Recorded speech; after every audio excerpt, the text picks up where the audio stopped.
It's Car Con Carne. Let's eat in the car. It's Car Con Carne. And now here's the star of our show, James Van Alstyne. This right here is Car Con Carne. Car Con Carne is a Q101 podcast. I'm James Van Alstyne, and Car Con Carne is presented by Easy Automation. Easy-automation.net. Transform your living space with cutting-edge home automation. Experience seamless control over everything. I'm talking about climate, lighting, audio, video, security, more. Embrace the future of smart living. It's your home, your rules. Get a free quote. It's hassle-free, and you'll find out just how easy it is to go smart. Call my guy Dan, 630-730-3728, or visit easy-automation.net. Car Con Carne, also sponsored by a book. We are literate on Car Con Carne. Car Con Carne is sponsored by 90 Days in the 90s, a rock and roll time travel story. The ultimate novel about the 90s and Chicago's music scene, written by Andy Fry. Did you go to a lot of shows in the 90s? I didn't move here until 2005, so... Well, did you go to shows in the 90s before you moved? I did in Michigan when I grew up. Who were your bands back then? In the 90s, I liked White Zombie a lot, and I saw the Deftones before they got really big. Nice. Yeah. Nice. Yeah, like at a really small place in Grand Rapids.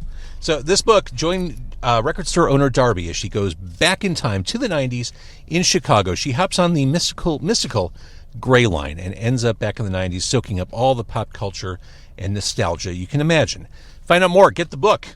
Go to 90daysinthe90s.com or pick it up on Amazon.com, wherever you buy books. Finally, programming note, Car Con Carne will be live on stage recording this very podcast in South Elgin, bucolic South Elgin, at Legit Dogs and Ice, 322 South Randall Road. Live performances from Derision Cult, also Aaron Williams and Karen Shook. Comedy from Chris Bongat and craft brewer Carson Souza from Obscurity Brewing, all being interviewed on stage. You can be part of it. Again, Legit Dogs and Ice. How much would you pay? Probably a lot, but it's absolutely free.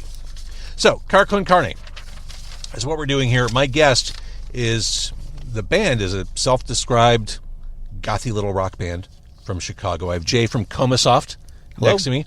Chris from Comasoft is also going to join us. Chris from Comasoft went to the wrong location. He did. He did. So he'll join us in progress. Is there anything I should save for him?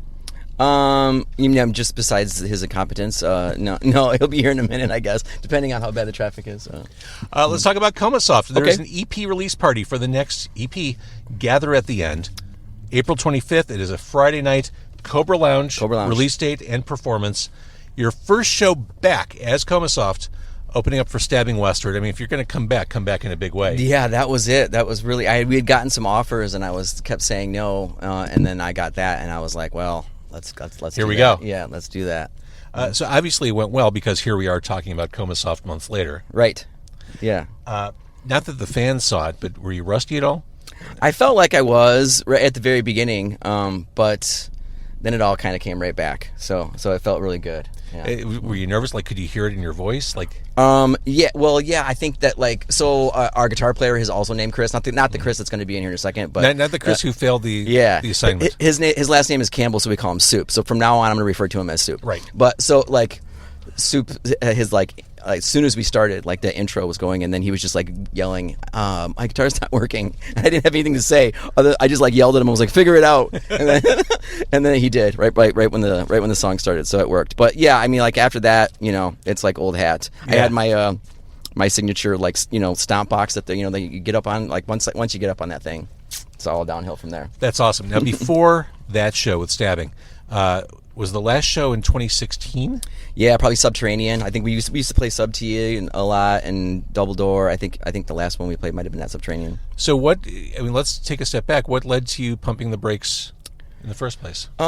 So I mean, I think the band really got started about 2008 or so, with the original four members, and once we were trying to figure out what we were doing. The music was pretty kind of dark and gothy and stuff. Mm-hmm.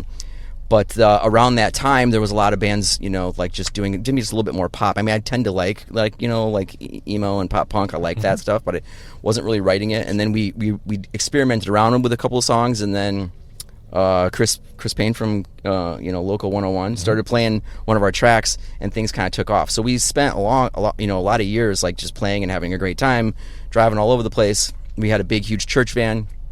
Did you really? That's awesome. Yeah. We bought it from a church, and the guy, when we went to pick it up, the guy was like, "You want me to take off the decals because it said Fuck no. it said it said Saint John the Evangelist on there." No, We're yeah. like, "Leave it on. That's like great theft protection because no one wants to steal from Jesus." Right. No one wants to steal from Jesus, and also, what a great goth move. Yeah. And then we like spray painted the windows all silver so you couldn't see in. So and looked the way we did. So we were just whenever we were in small towns getting gas, it was quite a That's sight. amazing. Mm-hmm. Just it was such a dichotomous look. But the years kind of ran its course a little bit, and everyone has different lives and stuff. So it just kind of we were like focusing on other things. So And- it wasn't acrimony. It wasn't like you're at each other's throats. No, not at all. So the original members, like me and the drummer Tomas, like we still play. The original bass player and the original guitar player are still like my good friends. The original guitar player Danny lives like 2 doors down from me. We hang out all the time. So it's like a family, sort of like a collective of writers and musicians. And we'll hear more about it when I talk about it later. But like how we came about recording these new songs, we have like a collective called Bloom that Chris, the guy who's late, runs, and that is just that too. I play drums in some of those bands. Some of those bands play in our music. So we just have like whoever we need to write whatever we want to write, we bring them in, and that's how it happened. The collective. It's like Justice League Unlimited, if you've ever watched the cartoon. Yeah, of course. Mm-hmm. So I mean, one day you may get Supergirl and Booster Gold. The next day you might get Zatanna and Wonder Woman. Exactly. Yeah, you never know what's going to happen. Sometimes we're recording, and then like someone will come in and like do some crazy screaming part, or you just never know what it's going to turn out to be. So that's why like we don't really like name like the project. We just like sort of name the song, and then later once it gets fleshed out, we'd be like, that sounds more like a Audio Dream song or more like a Comasoft song, or so then it goes from there. So all right, let's take a step further back. Okay. You said you started in 2008 in earnest. Yeah. Okay. It is the 20th anniversary of your self-titled release. Yeah, so that one I had done. So I moved. I'm from Michigan. I grew up and lived in Grand Rapids. I moved here to be like in bands. There wasn't enough musicians in Grand Rapids that I could find. So Specifically, you came here for music. Yeah, 100%. Yeah. And so right when I like the first people I met, like literally the first weekend I was here, I met a whole bunch of people that I'm still friends with. And that's how it happened. I started just like talking to people and playing drums because I'm a drummer originally, playing drums in some bands, and then getting some people to play with me, and that's how it started. So once we got like the actual 4 of us together, we were recording with our friend Abel Garibaldi, who has like done tons and tons of bands, and that just started to work, like that lineup, and that's what we kept that lineup for as long as we could. So you came here for music. What was it about Chicago? Like, were there bands who you were admiring from afar? Yeah, so when I was in Grand Rapids, I was playing with a couple of my good buddies, and they liked some electronic, like dark electronic bands. One of them was called New January, and so I drove all the way up here one time before I moved here just to see them, and they were great. And when they got done playing, the singer Andre was just like, I was like, hey, and he's like, hi, and we just made friends. Like there was no rock stardom about any of it. So yeah, like that I was like, I need to be in that scene. I mean, we hung out at Neo a lot, that was the goth club, and so you can meet a lot of people that were into the same kind of music and that sort of thing. So yeah, that's how it happened. And then like when I first moved here, when I was looking for a job, I worked at Guitar Center for a few months, and I worked with Mateo and Dan Torelli. They were in a band called Blank Theory, and then they turned into Medina Lake with the Twins. So we all made friends and like hang out all the time, and started playing music. So then when Medina Lake were taking off, we get to play with them all the time, and it just worked out nicely. That is fantastic. All right, so Cobra Lounge on Friday the 25th. I'm assuming this is an EP release party. Comasoft is back. Is this a full-time thing for you now? Yeah, I feel like we want to try to play as much as we can, as much as our lives will allow. But yeah, we want to try to get out there, play some different cities, as much as we can. But I feel really good about it. I really like the songs, and they're a real good like collective of all of our talents and everybody's input. So yeah. So okay, it's 5 songs. Where was your head at writing these songs? Had you been sitting on these for a while, or are these new constructs? A little bit of both. So like the track Restless Life, that's probably the oldest one in there. I actually wrote that a long time ago, and it kind of like sat around for a little while, and then my buddy Dan, who's out in LA, he was like, let me have that track. And I gave it to him, and then him and I went back and forth. He would like rewrite a bunch of stuff, but was keeping my vocal track. And it came back like way different than what my original track was, and we're like, man, we have to use this. So we've been waiting to get that one out, and now I'm excited about the way it sounds. It's a real banger. And then there's one other one, the last track called "Trapped in a Vial." That was actually written for the last EP, the Finis record from 2023. Mm-hmm. But I wasn't super happy with my vocal performance, and so I was like, it just didn't make the cut. And then when I told Chris that I wanted to kind of bring it back, he was like, "Oh, let me open it." And once he opened it, like his skill level has grown in the last couple of years, and so I think he spent like an entire weekend just redoing a bunch of stuff and fixing it and getting it to the point where we were super happy with it. I think I re-sang a bunch of the parts. And you feel better about your voice. I feel better about it now. Yeah, I feel better about it. So I feel like there's we call them like J-isms. It's really funny. Like they call me, like they make fun of me and call me JFI or like JV Havoc because they think that I sound like him a lot. And JFI. I know JFI. And so Chris will kind of push me to try things I haven't done before or whatever, and that was one of the songs. Like there's the end, like the trail, like the out chorus has like a super ad lib over top, and it's just something I would never have done before, and so it just took a little bit of time before I got really comfortable with it. You said you weren't happy with your voice on the track a couple years ago. Has your voice changed through the years? I think I've gotten slightly better. I got like the vocal training thing that Matt Devine from Killhanna gave me, and I do that a lot. And I've shared that with some other singers too. It's just like it was a DVD. I'm sure it's online now, but so yeah, I think so. I mean, my regular register seems to I tend to try to be kind of low, but I can like pitch up pretty high if I want to, and I think that's really what changed the music when we were like kind of straight gothy and dark. That not a lot of goth music has really high vocal. That's more like pop and emo and punk and everything.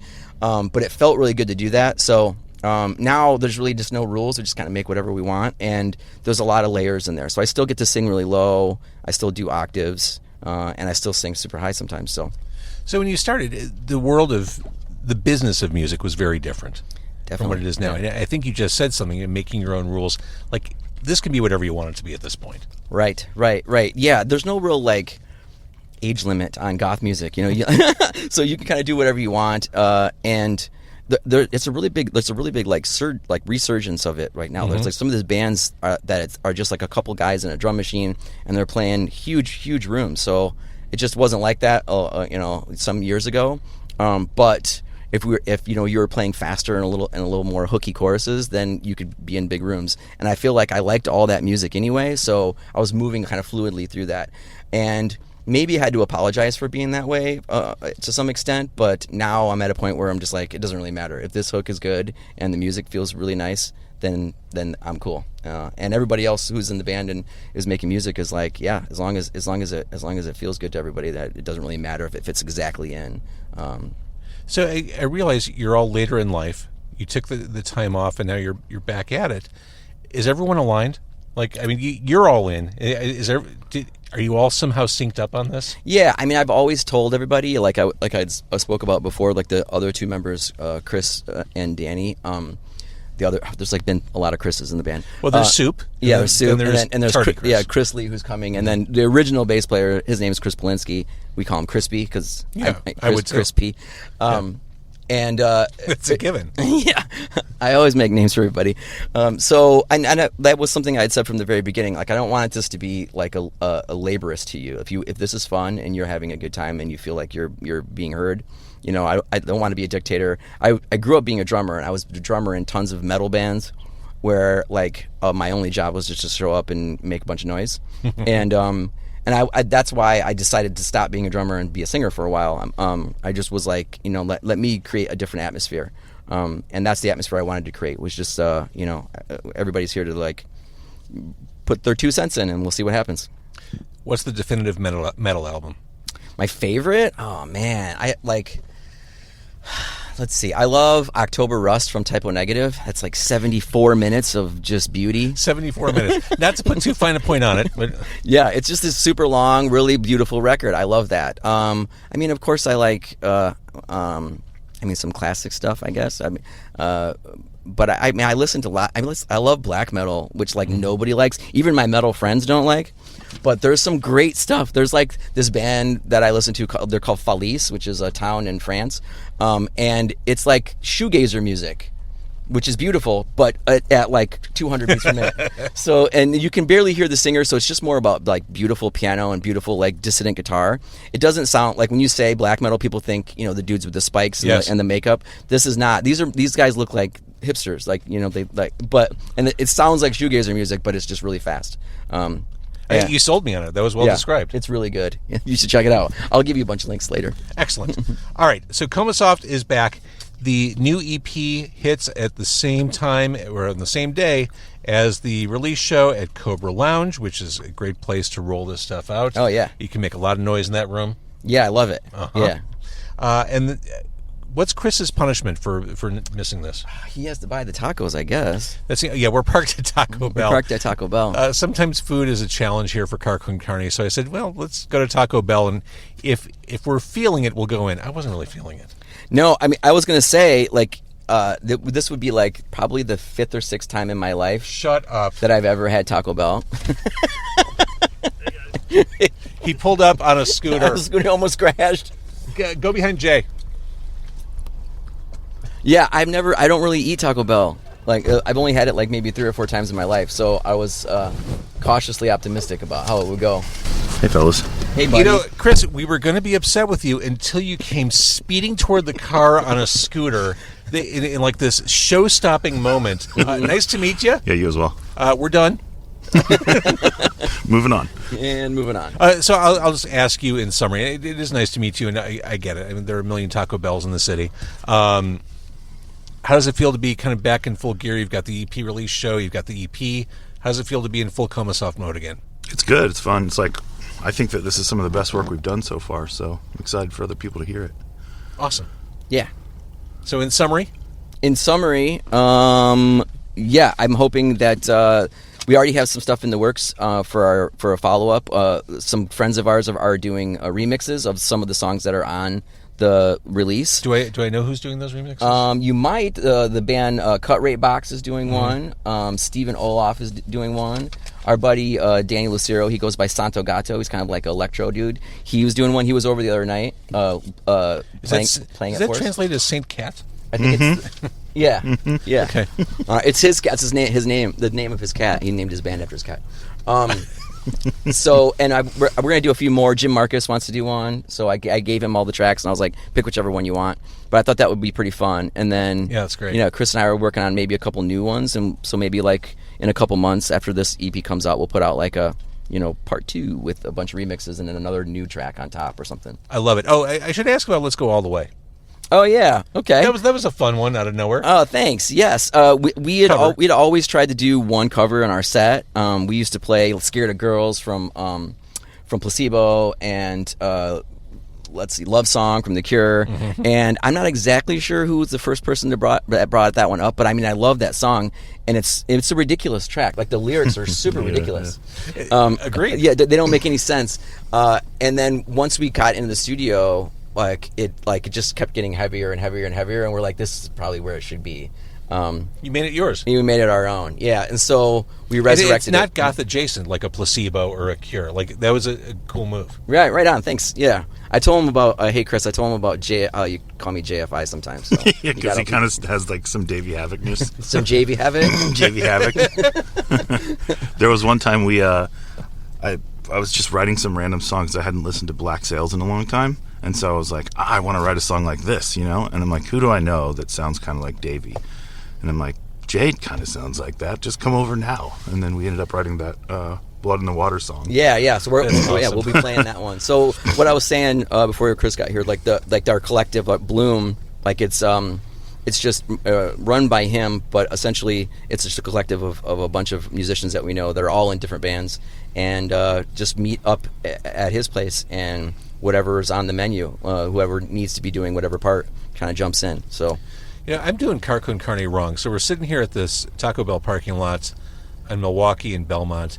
I'm looking at a car, tailgates open, and there are dudes just tailgating. Just outside the these Taco guys Bell. these guys are construction dudes, and they're just drinking Coronas. I mean, that makes sense, though. Like, we should be hanging outside the car drinking Corona. We should be tailgating right now. Should we just move over there and do the interview with Do them? the interview with them. Yeah. Who wouldn't like a crisp, refreshing lager right now? I know. The arcade's not far, so that'd be a place where. I saw you had Herb on the show. I've had Herb on a few times. Yeah? Yeah. That's awesome. I love Herb. Herb is a cult of personality. Yeah, for sure. He's a good dude. All right, Comasoft, thank you for doing this. Chris, I am glad you made it. We've all been late or been in the wrong place at the right time, and I know how stressful it is. So thank you for showing up. Yeah, of course. I'm sure that was probably a little angsty for you. Rushing down the rainy streets on a scooter. Yeah, ugly traffic night too. All right, so Cobra on Friday the 25th. Thank you guys. Thanks a lot for having us.